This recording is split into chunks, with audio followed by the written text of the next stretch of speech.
This is Bucket Talk, a weekly podcast for people who work in the trades and construction that aren't just trying to survive, but have the ambition and desire to thrive. The opportunity in the trades and construction is absolutely ridiculous right now. So if you're hungry, it's time to eat. We discuss what it takes to rise from the bottom to the top with people who are well on their way and roll up their sleeves every single day. All right. On this episode of Bucket Talk, we are here with Autotech Mike. Autotech Mike, welcome. Thank you. Thanks for having me.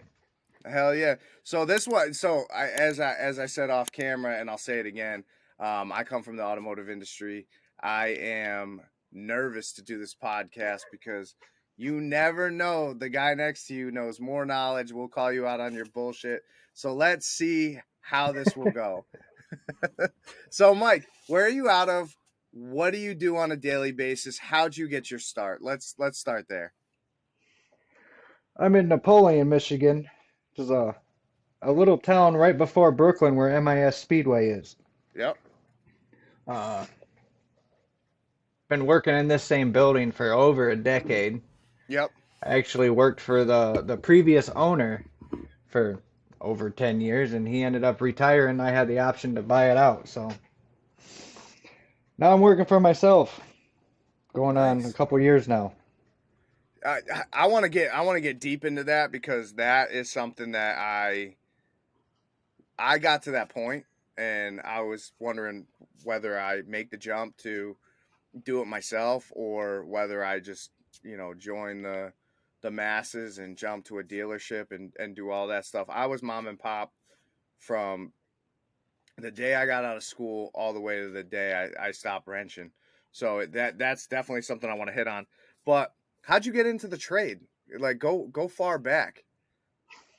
As a kid, I was fascinated with taking things apart, and I think what got me into working on cars in general was small engines. I think everybody gets their start with small engines like lawnmowers, go-karts, mini bikes. So I lived in a small little subdivision and people would throw out lawnmowers. So me being 9, 10 years old, I'd scoop those up, fix them up, and post them out in the front yard for sale. And loved it. Loved the thing, making something that wasn't running and making it run again. And then the money wasn't bad either, but... No, that's actually a good point. I mean, few of my friends made fun of me because I was a trash picker, but people throw out some good stuff, and all it is literally a fouled plug, no oil. I had one that was a pressure washer.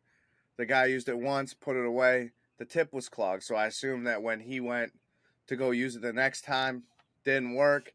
Put it out on the curb. And power washers come with like 4 or 5 different tips. So it's like, it was funny. But yeah, no, I mean, I could. It's a lucrative business just trash picking alone. So then most of them, the carburetors are plugged up or dirty. Yep. Fuel gels up. Just needs a carb clean. Yep. Yeah, I don't even know if a lot of people know what a carburetor is anymore. No. So anyway, you're a kid, you had the passion for it, making a little coin on your own. How'd you get to actually starting to work for a shop, having the knowledge, the ability? Was it that summer job sweeping the floors, or was it full on auto mechanic school and then just jumping right into it? How'd you go about it?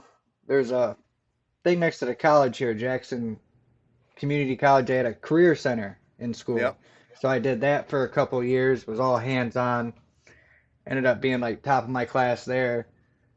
It got so good that they had this Pontiac Grand Am 3.8 liter, I think it was, and we had to do a motor swap in it, and it went sideways. Harness was all destroyed, so we're trying to splice in this harness from this other vehicle to the new vehicle, and we didn't know what we were doing. But yeah. We sure as hell tried, but good stuff. Yeah. and then so you did a little bit of that, and then what was your first job like? What was your first job out in the field? How'd you go about getting that? I started for myself, so that's a bit different. So That's I did crazy. mobile. Yeah, I did mobile stuff, and it was hard. It was especially around here getting your foot in the door, certifications and all that. And I'm not a good book, like a test taker. Yeah, no, So I didn't get any of my ASEs, by the way. I actually, there's a I whole, had a couple. there's I a don't whole have group them of, anymore. yeah, there was a whole group of people out there that, and I don't dog them. They got the certified master tech, everything like that. And for me, we didn't require them. We didn't.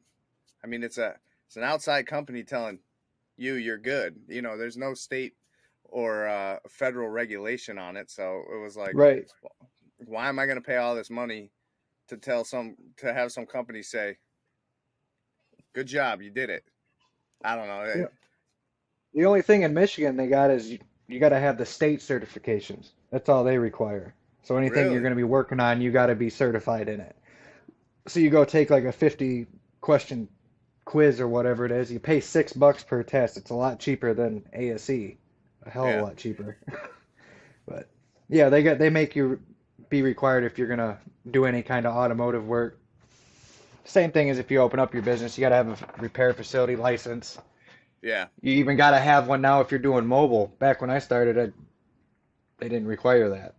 Yeah, that's interesting because I actually want to go a little bit deeper into that. So I could see somebody going mobile and just like doing it under the radar. You got the truck, you got the service truck. You're doing oil changes in like office parking lots, wipers, what have you. But I've always wanted to know from a mobile perspective, like that's not kosher. Like obviously somebody's got like you spill oil, there's got to be some sort of process or licensing or whatever you got to go through. And this was new when I started doing it, at least in my area, was they started having these mobile trucks that would come out and do it.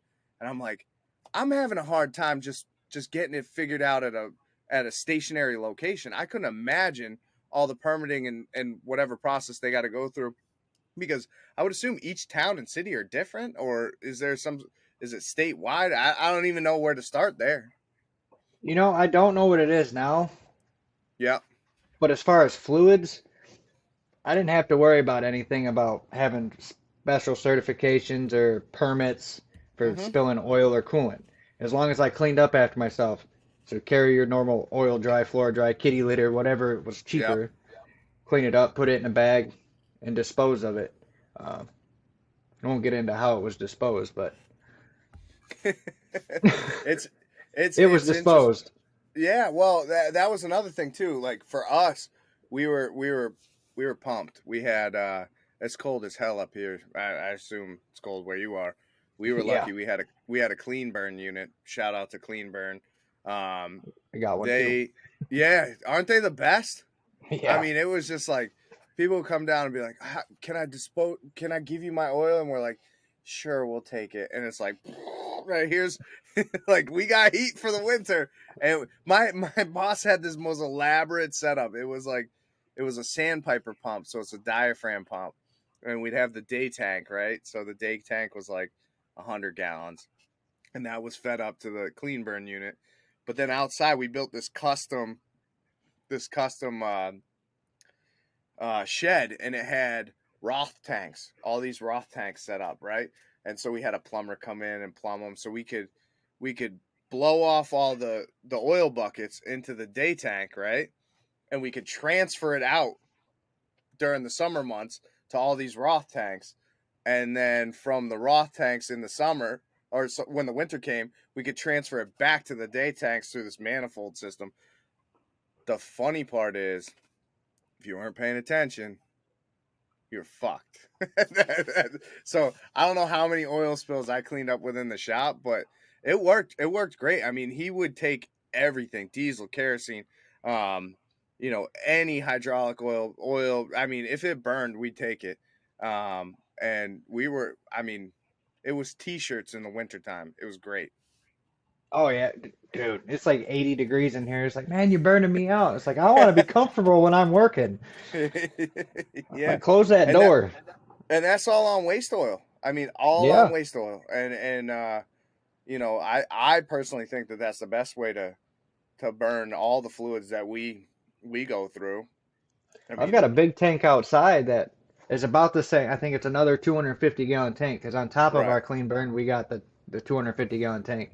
So we'll fill that outside, but it's a little harder to get than what you were saying your old boss had. Yeah, So yeah, I have an old transfer pump and a garden hose that I yeah. stick in there and string it all the way across from outside into the shop. And boy, you better make sure those connections are tight. But You know what's interesting too? I mean, I don't know if you had a forklift or not. We had a forklift, and we bought those plastic tanks. Like you get them from junkyards or whatever.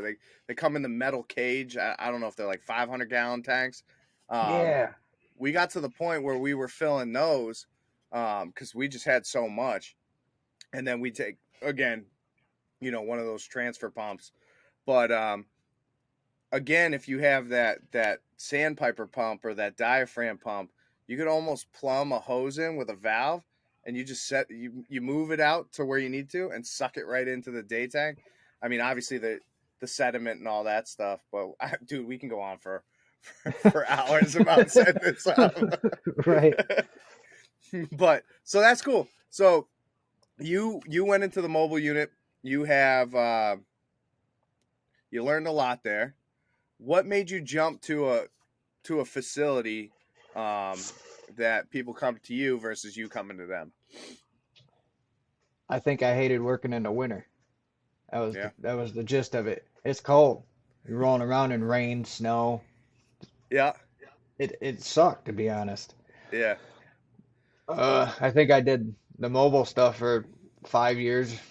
Hell, it could be more. I lost track, but I've worked in this building, and this is the only shop I've worked at. So most people are like, whoa, that's the only shop you've worked at. But yeah, so I've been mobile. I've been here pretty much the majority of my career.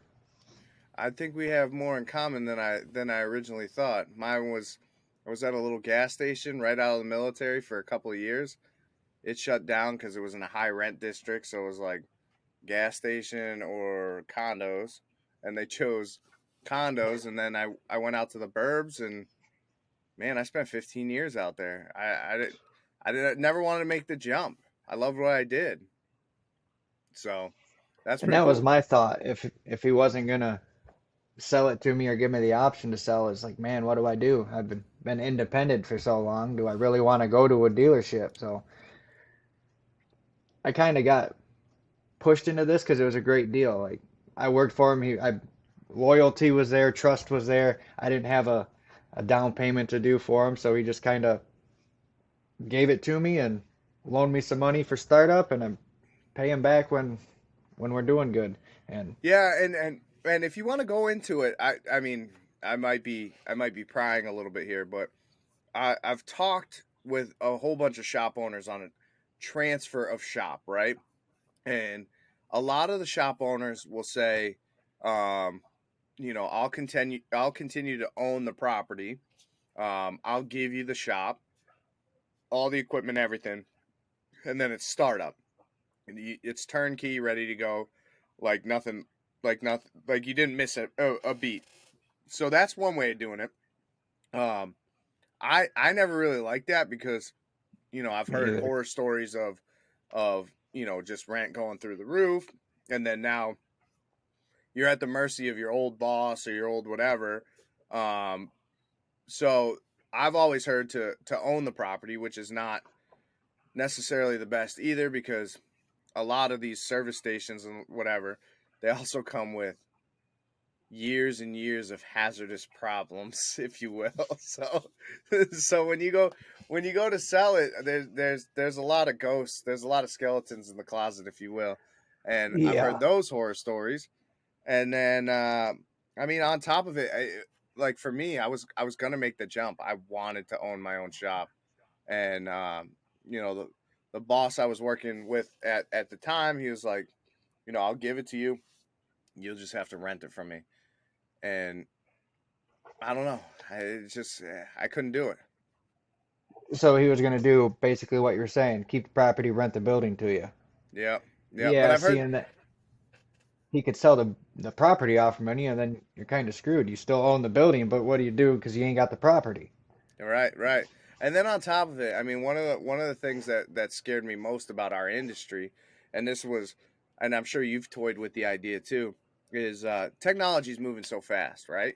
Um, and it seems like the dealerships are pulling it back. I mean, we had the GM MDI, right? We had the Ford IDS, we had Toyota, we had all this stuff, right? And the subscriptions were just astronomical. Like the overhead costs are through the roof. And you go to the dealership and they're like, "Yeah, I'll flash it for $30." Well, a flash for me is 100 plus, right? And Yeah, so it was almost like, is my next move to go to a dealership? I mean, where would I be if I started a shop right now, 20 years from now? Where would I be? And I had the hardest time, you know, dealing with that. So walk me through your thought process there, and why you went this route versus um, just working for the man. because it was pretty much, well, I shouldn't say pretty much, but it was similar to what I was already doing. So it was me and another guy, and then the owner, which was the service writer. Yep. I was doing most of the lead mechanic stuff to begin with. He's retiring out. It's pretty much me same. So the only other thing I'd pick up was service writing, which I was doing that Yeah. anyways. So Yeah. it was kind of like a no-brainer. I'm like, well, I'm pretty much already doing this. So the only difference is I got to manage bills now and make Yeah. sure everything's paid, switch over accounts.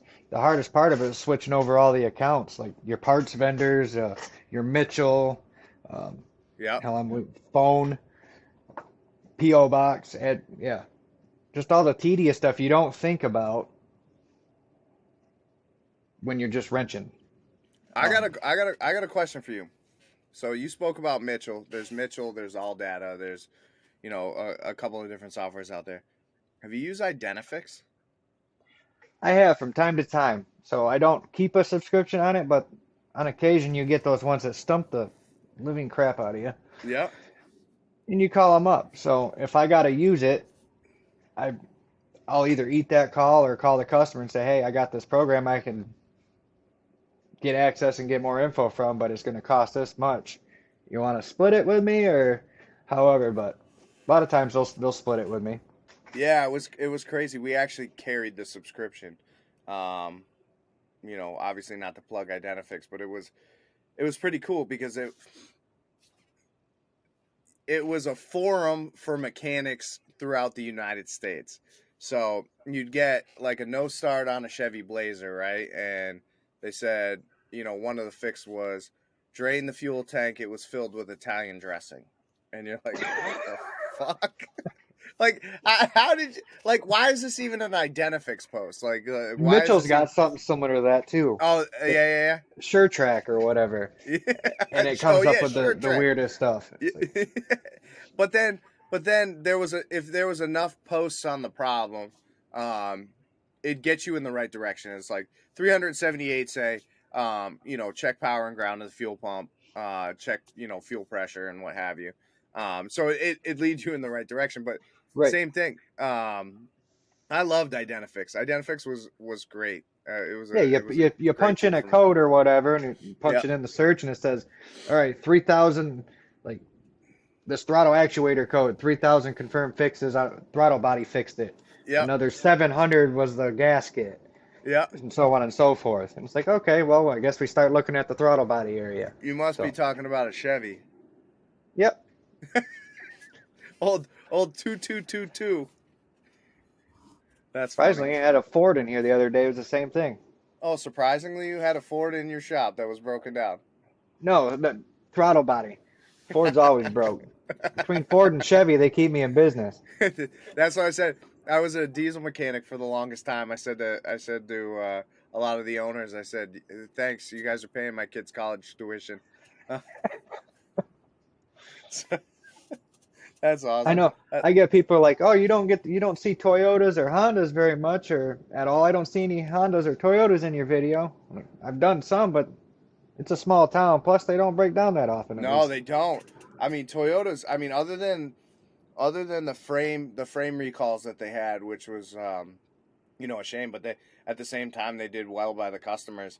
All those Tacomas, Tundras, everything out there. Although I Or think a the Tundra, airbag recall. yeah, that was a good old Takata. Yep. Um, so I actually want to start talking about tools, right? So Yeah. we've gotten into the business. You can go one way or the other. You can go dealership, which is flat rate, fast paced. Um, and for those out there that don't know about flat rate, each job in the automotive industry comes with a book time, meaning you get paid a certain amount of hours to do that job. Now, if you're in Florida, you're probably going to be book time every time. If you're up in the salt states like us, book time is it's a joke. it's, it's a joke. You Um, pretty much want to see the vehicle before you try to quote anything. Like, how exactly. rusty is it? Has this been a plow truck for 15 years, and I gotta get that fuel ring off the fuel pump. On the flip side, you have the age old hourly rate, which I stuck by. Hey man, I'm a hard worker. I'm gonna give you a good hours work if you make more money off me in that hour. As long as we're at a fair wage, that's where I wanted to be. So that's where I was Right. comfortable with. Right. I show up, you pay me, I give you a full day's work, and we're good. Flat rate never really did anything for me. I've been on flat rate. I've been on hourly. I like them both, but hourly's better, especially if you don't have the work coming in. Yeah. At least you can find something to do in the shop. Clean your box, organize a shelf, or do Yeah. something. Push a broom, but Yeah, you're I still mean, getting and that was paid. that was the hard part they started talking about customer service. I forget what it was like the CSI rating, so customer service index. So I said in dealerships, our CSI needs to go up, meaning our customer service satisfaction needs to go up, and they're like, put me on hourly. It was like, you know, if it's good, fast, and cheap. If you want it, you like pick two. If you want it good and fast, you pay me salary. If you want it fast and cheap, you pay me on flat rate. So it was funny. It was it's I think a definitely lot of my time now is spent talking with customers, like getting the full problem and then making sure they're happy. So I spend a lot more time doing that now as the business owner than I was as the tech. So yeah. that's changed. That being said, what's your craziest customer story?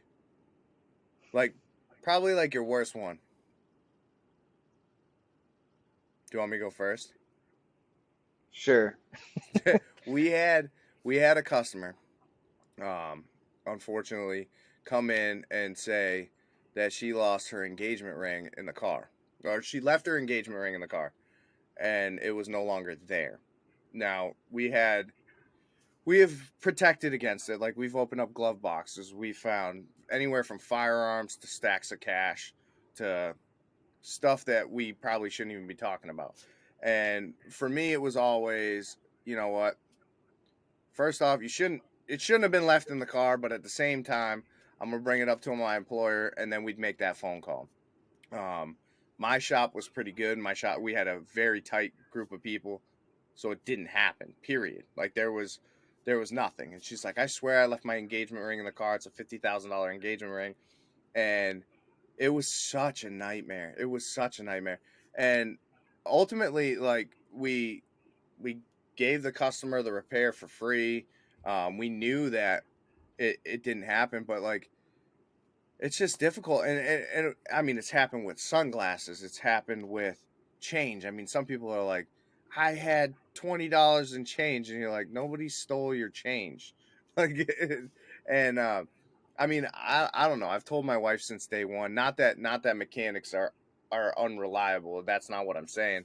Is if you have something that you want to protect, don't assume that it's going to be protected. Right. So, yeah.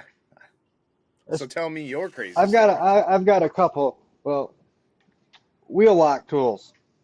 So you're Don't searching even get me around. started. You're searching around for the wheel lock tool. You're checking the center console, the glove box. You're in the trunk area.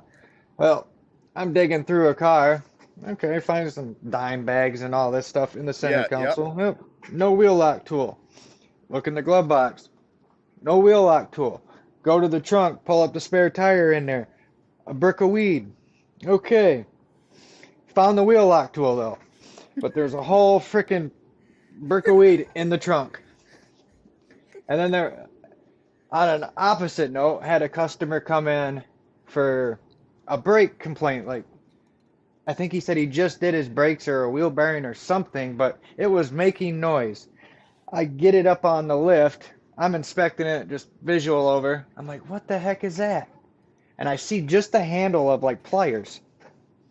He had some needle nose pliers that were wedged in behind the head of the rotor and were rotating around the entire time. No Like, I don't know shit. how you leave pliers in behind the head of a rotor and a wheel bearing. I have pictures of that somewhere. I think they're on my Facebook, but I it mean, was that was I, pretty crazy. I've, I've been known to leave a tool behind every now and again, but yeah, my favorite was like guys that check like the evap system, and they'll crimp off the um the exhaust side of the evap system or the vent side, and you go up there and you're like, how long is this? Dodge is actually notorious for not running the evap cycle for like a long time. So finally, the check engine light came on. I was like, oh, well, I see that this has been a problem for a while. Vice grips just just hanging right there. But I've yeah, no, had I mean, I've had that come in, brake complaint. Oh, I've only got three brakes I know about. They got vice grips on the brake hose clamped off. I've had one come in for a brake complaint. I think I did a video on this. Was they used plastic line for the no brake line, shit, no shit, like fuel line. like the polyurethane or whatever I can't think of the proper name for it. No The black stuff that shit. they're using for fuel line now. Yeah. Right over top of it and clamped it. I'm surprised they made it here. It drove, it stopped. But Wow, I was like, really? that's crazy. I mean that was always a big thing for us was like compression fittings on brake lines and stuff like that. Honestly, I've in my early days under I was under the instruction of somebody that shouldn't have been instructing. So I didn't Right. know that you should That's put different. correct. And then I quickly found out that that wasn't the right thing to do. However, I will tell you that I haven't seen a compression fitting fail on a brake line in my life. I mean, we've done brake lines day in and day out, and I've seen them come in and the lines rotted and the compression fitting's still there. And I was like, it's Now interesting. that we're talking about that, I think I'm the same way. I see them on vehicles. I don't like them on vehicles. No, I've never had one come in because it failed. no, no. I won't put them on it, but because my luck, if I put one on it, it would be the one to fail. But that's how Yeah. it always works So out. let's talk about tools. I totally got sidetracked. So one of the big things, and I actually want to coach some of the kids that are listening to this, some of the guys that have been in the business a while. I fell into and I'm not going to name names because I still love the companies, but I fell into the trap early on. I was paying a lot of money for a lot of tools. And as I exited the trade, as I come up to the farm and working with Brunt and doing the podcast and what have you, I realized that as long as the tool got the job done, you didn't have to pay an arm and a leg. I mean, we joke about that 10 millimeter socket. I don't know how many of this company's 10 millimeter sockets that I've lost that at the end of the day, I probably shouldn't have been paying $20, $30 a 10 millimeter socket for that lifetime warranty when you could roll down to Pittsburgh or Harbor Freight or whatever, and do the same thing. So, talk to me about your tool setup and uh, and kind of the trials and tribulations you've gone through there. Where When to I start? acquired this place, well, let's start here. I've tried Snap-on, I've tried the Cornwell, I've used them all. I've got them all. Yeah, And you're right. The cheaper tools get the job done. The only time I say to get something expensive is if you break the cheaper one multiple times. yeah, Is um like that big one I'm pushing now, Ulsa. That's not a plug, but it is a plug. But it's they're a pretty good tool brand. They're mid up there to Cornwell. They're still cheaper than the tool trucks, but I think they're right up there with Harbor Freight's pricing, but they're yeah, better than Harbor Freight's pricing. yeah, All their stuff's been on point. I haven't broken. I've been using every day their new ratchets that came out. They feel identical to me as like the Snap-ons and the Cornwells. In fact, yeah, I think the one that I got from them feels way better than a Cornwell ratchet, yeah, and I spent twice the money on that one. yeah. Yeah, no, I mean that's a valid point. I mean, with tool storage, I probably have over 25K in just tool storage, never mind the tools in it. And I'm wondering, like, should I have gone down and bought a General or an Icon, or you know what I mean? It's just at the end of the day. I mean, my progression though was actually pretty cool. I went from like a hand-me-down repainted like Snap-on toolbox from like the 70s. I still have it. And then I went to like a crap. They used to bust my balls at the shop. They were like, "Hey, you got the Maytag washers." I literally had like a Sears Craftsman, stainless steel toolbox, top and bottom chest, and then I moved to um, the whole Snap-on setup, and then I love it. But at the end of the day, was it worth it? Right. Well, yeah, when I bought this shop, the old business owner invested all his Snap-on Matco Mac Yep. and all the tools and equipment came with it, so I inherited that. So now I got all the stuff that he invested in. So I've got the boxes, tools, specialty tools that I didn't have to go and buy myself, but now I got like triples and quadruples of everything. Um, I probably didn't have to buy a big old Cornwell box, but I liked it. Guilty of that. I liked the way it looked. It looks cool. Yeah. No, and that was a funny thing too. I said to my wife, as you know, we're doing our wills and what have you, and I was like, trust me, the money I put into this is not the money you're getting out of it. So you're better off just giving it to the kid and saying, "Hey, hold on to this. You'll need these tools at some point in time. It ain't worth selling it because the list price that I paid for it is like going to be a fraction of the cost that you're going to sell it for. Because ain't no mechanic out there gonna shell out 25K plus for a built out toolbox."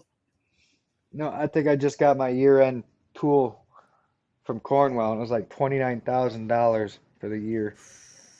That's with the box and the scanners and subscriptions on the Yeah, scanners, and it's like, oh my gosh, my kids are going to be paying on this thing. yeah. I mean, That's how I I had feel.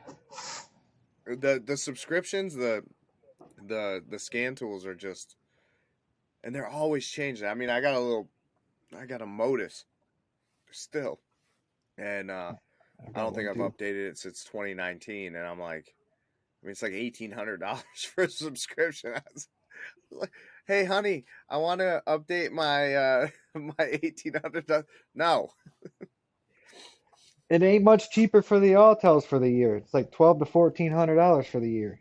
that's crazy. That's crazy. I Hell, started out with a Snap-on Veris and sold that, got the Autels. I still keep the old Modus, which is only for like the old OBD1 stuff, so the yeah, 80s and stuff. Keep that around on occasion. Occasionally you get the old vehicle in. I'm yeah. I the only mean, one around here who'll work on it. that was the crazy part too. Is like you had to keep them right. OBD1 and the Vantage and the scope and all that stuff. And then we had an Autel that would talk to like early sobs. Like you just randomly get a sob in and you're like, I can't communicate with it. The Tech 2 would communicate with some of the sobs too, during its time being acquired by GM. But yeah, there was those offshoot ones that were crazy. But yeah, so tools, obviously high level. Make sure that what you're buying is going to be something. The mantra we had in the shop is if you need to borrow it twice, buy it. So, Yep. because Steve, Jim, whoever in the shop is not going to let you borrow it over and over again, because there's obviously wear and tear on that. And hell, if that ever breaks, then you're on the hook for paying for it. Doing that And with then my apprentice. the other thing is like there's just so many tool options out there. Don't let the tool truck get you every time. Awesome. So when you're looking for a new hire, right? So do you have a problem hiring? Are you seeing a labor shortage, or are you fully staffed? I've got enough people to get the job done. I've Yeah. got two now. I've got another right-hand man that knows just about as much as I do, which is thank God, but I grew up with him. So we know each other. I know his skill set. He knows mine.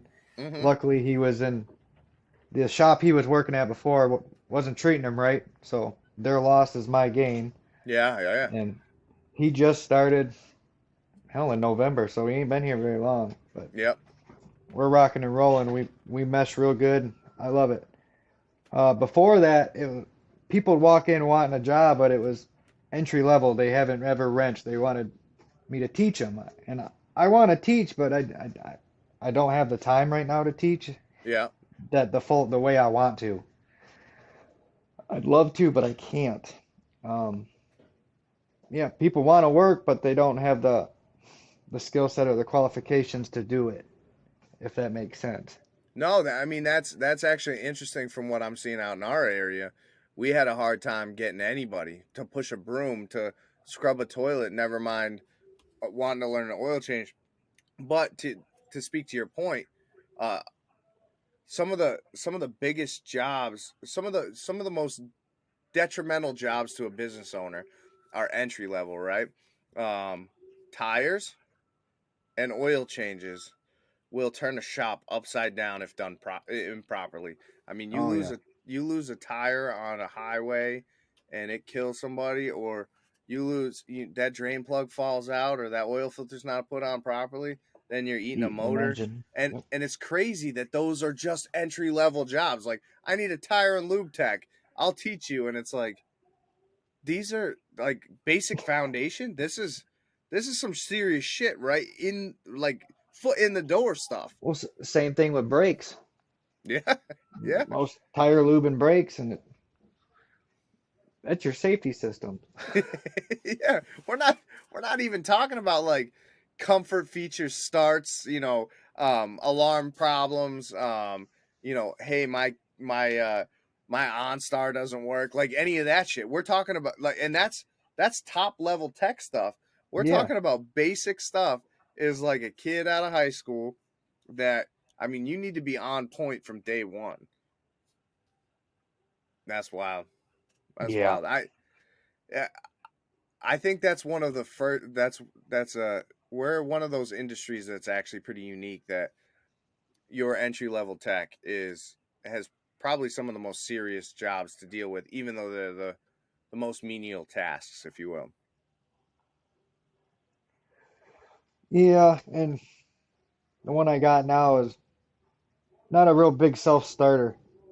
Um, Jobs, get something done, doesn't know what to do next, and Yeah, he's been here for almost a year now, and I've explained to him like I got the whole schedule up on the computer out in the shop. You can walk over to it, see what's scheduled for today and what's already been here since yesterday or what's coming in the next month.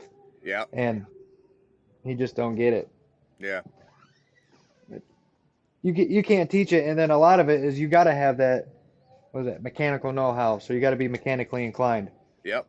You can't teach that either. If you don't have mechanical know-how, you can teach them a little bit, but they're never gonna. I don't think they're ever gonna grow to their full potential. Yeah, and there's a place for those guys too, right? Yeah, Some of those guys will. I mean, I saw it. I had a 50-year-old tech that it was just ball joints, brakes, suspension work, and that was it. I mean, old dog. And then there was, a 20-year-old kid that was, reprogramming modules and chasing down opens on wires and everything. And I mean, it's funny in the automotive industry. There's a place for everybody. Um, but yeah, no, it's self starter if you want to make it to the top. yeah. I'm trying to teach him, and I mean, he's working out. He's got the occasional mishap where things come back and we deal with it, but that's on me. I'm trying to give him the benefit of the doubt. I want him to do good. I want him to succeed, but a lot of it's been more bad than good. It But sounds like you're pretty patient. yeah, That's good. I mean, that's what everybody tells me. that's what everybody tells me. Yeah. Awesome. So I think we've crushed the automotive industry at a high level. But outside of your job and what you do on a daily basis, what do you like to do? To unwind. Pretty much boring. Shower, eat, sit in front of a TV. Just You know what? watch shows, dude, and escape from the world. It's That simple. is that has been that has been like the number one answer from so well, it's probably the number two answer. The number one answer is there is no off time. It's just always like when I'm home, I'm thinking about what I got to do throughout the day. Or some people will say like I'm prepping for the next day. Yep. Um, but yeah, the other thing is I, just I I do that as well, but watching TV or looking at emails from a customer or responding back to a customer or thinking about what the next day is, like you said. Um, Watching YouTube videos is something I've like, whoa, I've never seen this before because I don't know everything. So I'm constantly learning and searching stuff up, doing research on different systems and getting familiar with them because everything, like you said, is constantly changing. It's evolving, especially my technology. my first 7.3 diesel high pressure oil pump change. I watch. Thank God for this man because you can go step by step, but we know step by step is not always. It take you a month of Sundays to do it. I fast forwarded to the part. I took everything apart. I fast forwarded to the part where I was stuck. This guy put a GoPro on from start to finish, 8 hours. The entire changing out the high pressure oil pump and putting it all back together. And I was like, oh shit, that's how you do it. And it was because of YouTube. And my boss used to bust my balls about it. He's like, hey, what are you, a YouTube mechanic? And I'm like, I mean, it's there. Like, why wouldn't I use it? Sometimes it's got better info than Identifix All Data or Mitchell. Like I'm to the point where I'm mad at Mitchell, dude. It gives you some of the wrong info or misleads you. Yeah, yeah, yeah. No, that's a very valid point. So, last question I ask, and this one's a good for me because I'll tell you what mine is. But what's the number one tool that you would get in the trade? So in your trade, and it could be today as a top mechanic or entry level. And I always say the number one tool I always went for was actually my pry bar. But I'll open it up to you. What is your number one tool that you go to all the time? Number one tool, Mm-hmm. probably your half-inch impact. Yeah. That and a flashlight. Oh, that's true. The flashlight as well. Yeah, I had actually I got one now. You're taking wheels off and other stuff most of the time doing inspections. Pry bar is a big one because you're using it to check suspensions and all that and Oh yeah. whatever else getting shit off. Pardon my French. Yeah, no. I mean, actually, these Streamlights, I love these fucking things. They're the best, but I almost want to cry when I lose one. I got about like 4 or 5 of them, rebuilt for life, whatever. But yeah, They're you don't want expensive, to but lose they're them. worth it. 100%. 100%. Sweet, sweet. So, Mike, this was awesome.